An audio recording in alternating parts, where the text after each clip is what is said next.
You don't have to decide between being a host or a guest because you can be both at the same time. In the U.S., nearly 1 in 4 Airbnb hosts were also guests on the platform.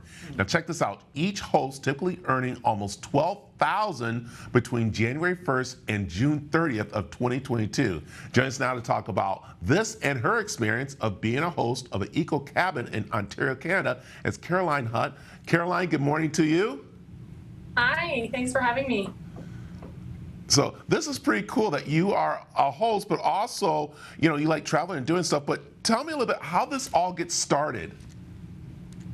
Yeah, so it actually started, believe it or not, with a camper van that we renovated and used for traveling, but just on a whim put up on Airbnb to see if we could rent it out here in Muskoka.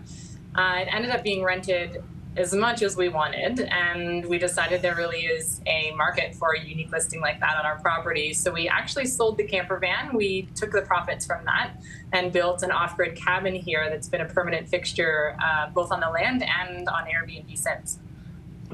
So I love, and it's so cute there. I was seeing it as we see the picture of it. Let's talk about you and how you love traveling and how you kind of like combine your hosting with your traveling and making that happen for you.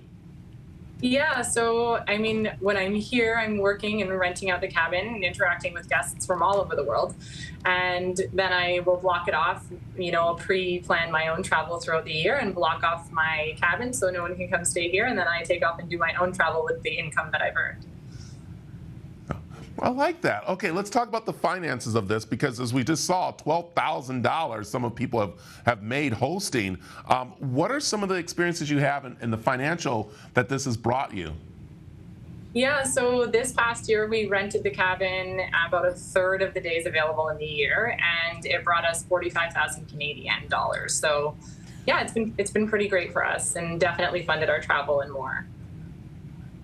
I love this. Okay, let's give a couple of tips on being a host that you recommend for people, and then give me a couple of tips on traveling and enjoying, being on vacation with Airbnb.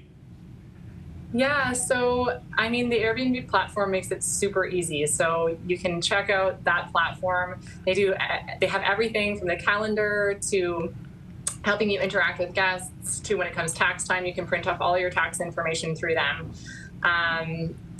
And in terms of travel, find unique places to stay. So Airbnb offers everything from bedrooms in people's homes to cabins to yurts to renovated campers.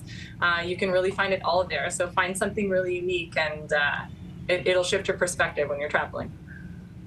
So I think this is awesome. Can I ask you, how many friends do you have right now from doing all this? Can you count? Because it sounds like it's really cool. People come visit you and you become friends and almost like family, and then you travel somewhere and do the same. Yeah, it's really, a lot of people come here to be immersed in nature because it is an off-grid cabin. And so I find that there are a lot of like-minded people that come for sure. And the cabin has an Instagram following, so I always say that it kind of has more friends than I do, but it's pretty popular. I love it. Caroline, this is awesome. Tell everybody where they can find out more information about hosting and, of course, being a traveler with Airbnb. Yeah, so Airbnb.com if you wanted to travel to find a place to stay, and Airbnb.com/host for everything hosting.